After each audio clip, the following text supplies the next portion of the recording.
Hey guys, welcome to another episode of Baja Dad. I've been getting a lot of questions about what to expect living in Mexico because obviously my blog is partially about being in Mexico. It started as a stay-at-home dad, and now I kind of switched over to the parenting from afar. A lot of my stories on my blog is about living in Mexico, and I absolutely love Mexico. Every time someone asks me about Mexico, I realize that in real time I just start smiling because it's such a beautiful place. It's just such a beautiful. The people are just lovely, and the weather is a chef's kiss. So in this episode I'll be talking about the 20 pros and cons of living in Mexico. Now, obviously, with everything you do, there's gonna be pros and cons. So the first 10 list will be pros, and the second list is where you need to buckle up and hold on to your yes, because that's where we'll be talking about the cons. Now, the first pros of living in Mexico. Now, I'll be speaking in terms of my experiences and from people I've spoken to, because obviously I was there. My family and I, my wife and the kids, 3 boys, was there for about a little under 4 years. So I say 4 years. I run it up and say 4 years. So I'll be speaking from my perspective in terms of what I have experienced, the things we've gone through, other expats and locals that were there. We had a lot of friends. We made a lot of friends. So I'll be speaking in terms of both my experiences and what I've learned and other people's experiences. So the cost of living. The cost of living in Mexico is pretty cheap, depending on where you live. There's a lot of expats who moved to Mexico and they've been used to a certain type of living, so they either live near the beach areas or in the more prominent, more expensive-ish areas. Overall, the bills will be cheaper. All the utilities and everything else you need will be cheaper. In terms of everyday like food and all that stuff, it's not that much cheaper. Like, for instance, we had some Airbnbs, and we used to shop at Costco's for bulk shopping, towels, all that stuff to replenish after some guests leave and all that stuff, and it will get pretty expensive. So, but in terms of utilities, the water bill, light bill, all that stuff, it will be pretty reasonable. So overall, it is pretty reasonable. The rent, like I said, depending on where you live, like we live right on the beach, so the rent was about $900 a month, which is right across from the beach, which it is pretty reasonable in this day and age compared to where I'm living in the US or the UK, where if you have a beachfront property, it is money. So where we stayed, it was pretty cheap. The light and the water bill both came into about maybe 1,500 pesos, which is about maybe $50. I would say in dollars. Maybe about $50 a month. During the winter time, when it gets a bit cold, we have sectional heaters, so that would raise it up a bit more. But other than that, yes, the utilities are pretty cheap. The second one is the neighbors and the community. It's lovely. It reminds me of living in the Caribbean. Montserrat was a place where you know everyone. I remember back in the day growing up, you might even get a beating if you misbehave. Then you call your parents, they call your parents, then your parents give you a beating again, because everyone feels like it's one family. So there is a real strong neighborhood, family-oriented culture in Mexico. Even going to school, learning the ropes. When we just got there, my Spanish is still bad, but other English-speaking families, parents would come up to me and they would offer me their phone numbers just in case they wanted any information. Anytime we want any help, information in terms of what's going on with the school and all that stuff. Any like kids parties with our boys we get invited to, and it's a lovely. It makes it. It's a good feeling. It's even just learning Spanish, and just the attention they take and the patience they have in terms of you just attempting to speak the native language. I commend them for that. It's lovely. The third one on the list is the cuisine. Now, I love eating. I love me some food. And we used to go to eat a lot. Yes. Tacos, fish tacos. There was actually, I remember, a spot that we got, that our friends took us to, that we had there was some goat meat, some goat tacos, and we used to frequent that spot. But yes, the cuisine is lovely. You could get not only obviously there will be authentic Mexican food. There's a lot of street food, and to be honest, I trust the Mexican street food more than I trust the American street food. Mexicans take their time, they take their effort into their food, they take pride in their food, and there's a lot of street food. Every block is maybe 10 carts, just lining up, just waiting, and there's always someone eating. So yes, the food is lovely. There's Chinese food, there is any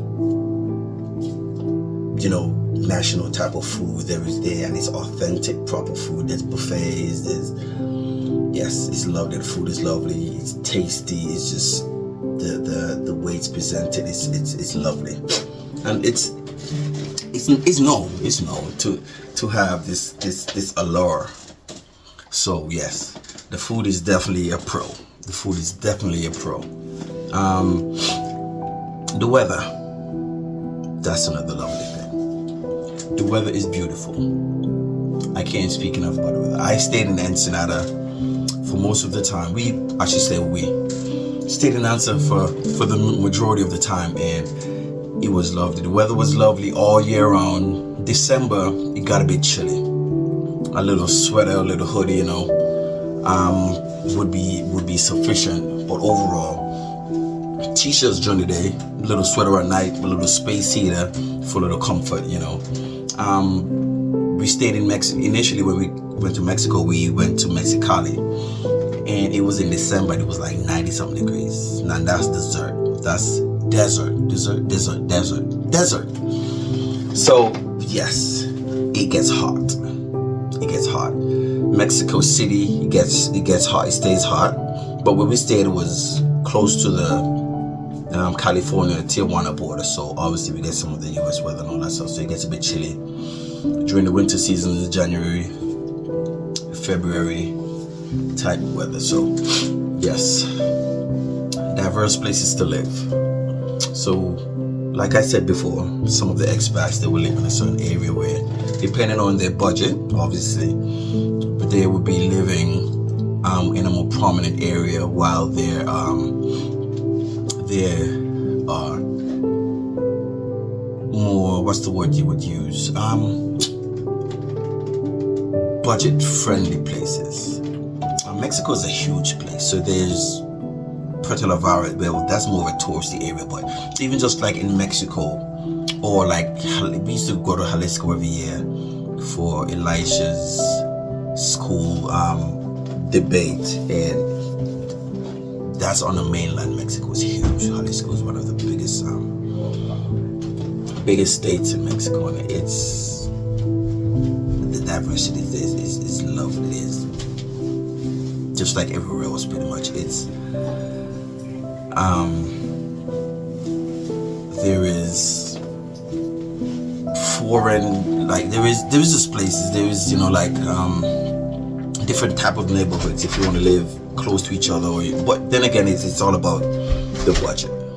So yes, it's a lot of diverse places to live if you want to live far away from people, if you want to live in the woods and all that stuff, in the mountains. There's a lot of land, there's a lot of places. The property value is pretty reasonable in my eyes. So if you could always buy some land and build a house and just add on to it, and that's one way of doing it also. the culture and the history. Anytime you hear about Mexico, you hear of the rich culture. It is rich. It is very rich. They do take very much pride in their culture. You do want to respect people's cultures. Like, I was a bit of an outsider. I wouldn't say outsider, but I wasn't born there. So when it comes to all the languages and just the customs and all that stuff, the Day of the Dead, which sounds more grim than it really is, it's they do take their pride and culture, the costumes, all that stuff on holidays. They would dress their costumes and all that stuff. Not costumes, sorry. Their outfits, their national outfits. And they take pride, and it's a good thing to see. Now, Mexico is a slow pace of living. So I've lived a few places, I've traveled a few places. I lived in Boston for most of my adult life before coming to England. I visited New York City. I used to go there. I have a lot of family there. I've lived in Mexico. Been to Mexico City, been to London, visiting for different stuff, visiting families.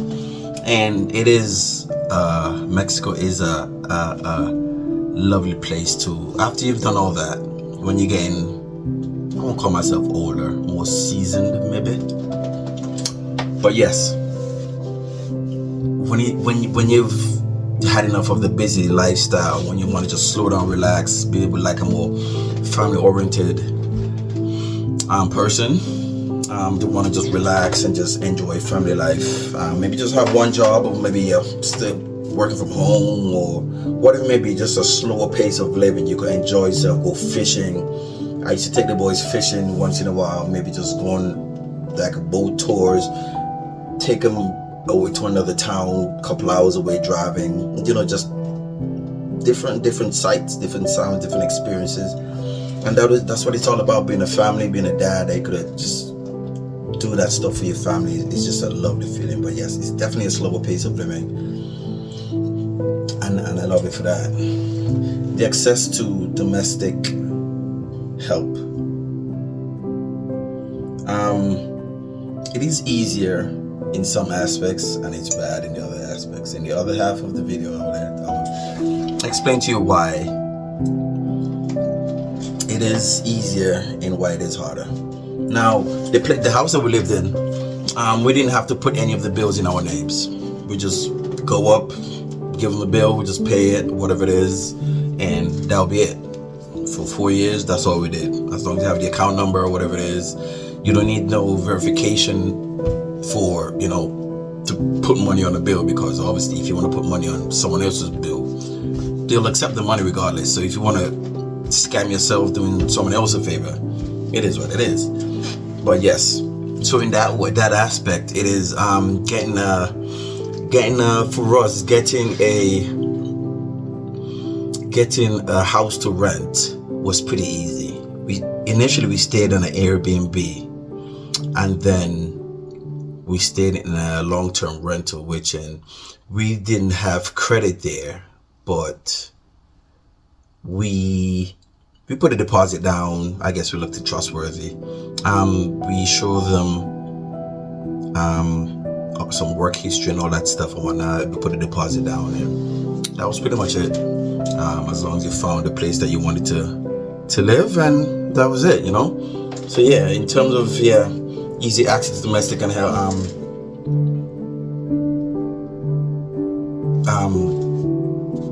services, that was pretty easy. A fuller family life, like I said 2 stops ago. It is a healthy family-oriented life, living and being able to just enjoy family life, relaxing, having time, not on the hustle and bustle, not always hustling, and everything is timed, and the time to meet, and you have to go to work, and obviously you do have to go to work, you need to make money, but it is very, very, very family oriented, and I would recommend it in that term for a fuller family life. I would highly recommend it. The last one for the pros is it will definitely reshape your perspective.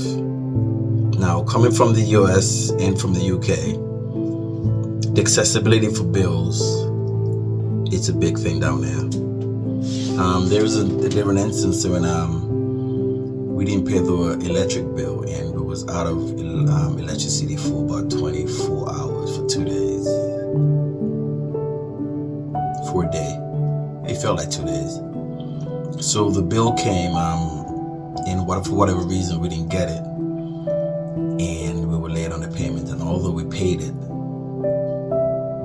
and although everything is computerized, it still took about 2 days. I think the guy had to physically come out and put the switch back on, whatever it is, and we couldn't get into the box. Although we tried to expedite all that stuff, it still wasn't working. But in that instance, it's a bit of a pain in the ass. For the electric, as long as you pay the bill on time, and obviously it's lower, like I said previously, it's a lower bill. It's definitely doable. For the water, it's also doable. All the bills are cheaper. The cost of living is cheaper, so yes, that's doable. And that's the top 10 for pretty much why that's the pros in Mexico. The next episode will be part 2, which is the cons of living in Mexico. And I think I've covered everything in terms of what I wanted to cover, my bullet points. Please like, share, subscribe, comment below whatever questions you may have. I'm trying to build my little YouTube channel here, so I appreciate your comments, your likes, and all your support. Until we speak again, I love you and take care of yourself.